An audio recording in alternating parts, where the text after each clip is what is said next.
Good evening. Welcome back to part 2 of the consumption tax series with Coach's Corner. Today I would like to talk about the implementation of the consumption tax as opposed to the income tax from a philosophical standpoint. In my mind, the greatest goal our species can possibly have as sentient beings is the goal of freedom, liberty for all. That does not necessarily mean placing the concept of equality as the first and foremost goal. In fact, it's often opposite that case.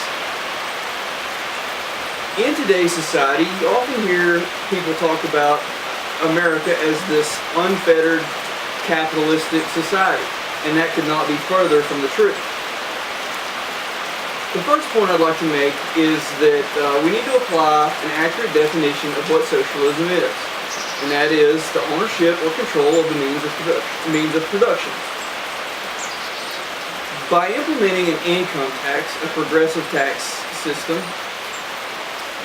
we actually got this idea from Karl Marx. In 1848, the Communist Manifesto, the second most important plank of the Communist Manifesto is a progressive income tax.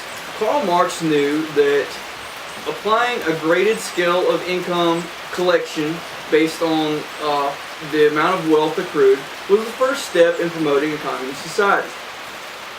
Today in America, when we talk about socialism and people argue that we're not socialistic, I point to the income tax as the first example. If I am charged in my income a 15% tax rate, and I have no choice but to pay this tax. If I don't pay the tax, men with guns from the government will come to my house and collect. The government is taking a percentage of what I have rightly earned, what I have produced. Okay? In terms of control of the means of production, we've entered into this phase with hundreds and hundreds of thousands of pages of regulations upon businesses.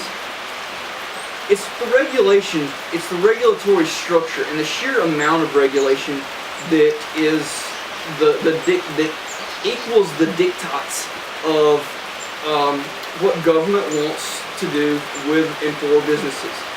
It tells businesses what they can and can't do through the regulatory structure. That is the control of the means of production.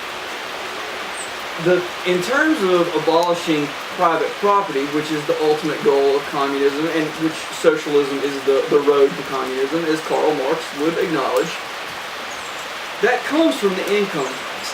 The government is taking a percentage of what is mine and saying that it is the collective's. Okay? We do not live in this unfettered capitalistic society. That's not accurate.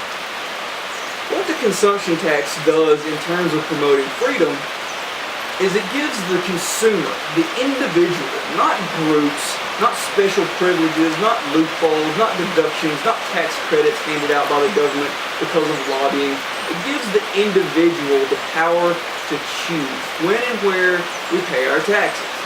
As a philosophical matter, this is so crucial to the idea of promoting liberty and freedom for the decisions that we make with our own property and our own resources that we've accrued.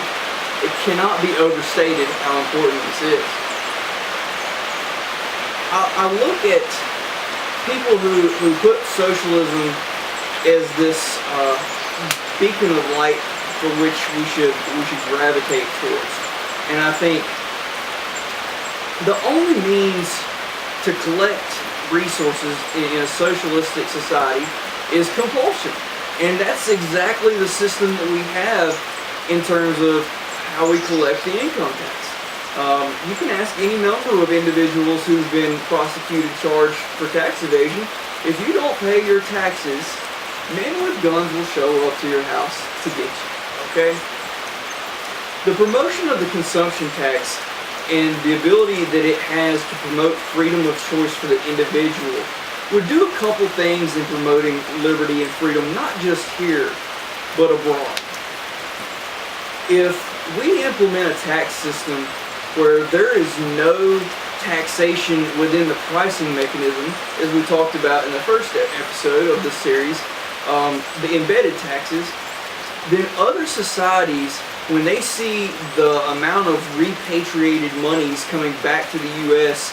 that evades taxes and sends their monies offshore in offshore bank accounts in other countries and invest in businesses and corporations and headquarters in other countries to avoid our tax structure, other countries will have little to no choice but to follow suit.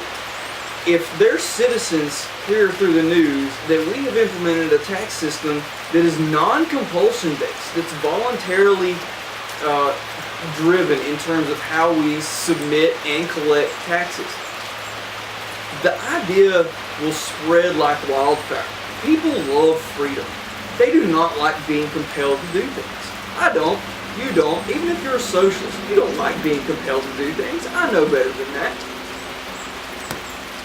Implementing a consumption tax, a tax system based on choice, would bring about the greatest degree of freedom-enhancing economic structures in the history of the world. And I can think of no better cause for our species to promote. And I hope that you found this first segment of the philosophical approach to the consumption tax informative and thought-provoking. Thank you and have a great evening.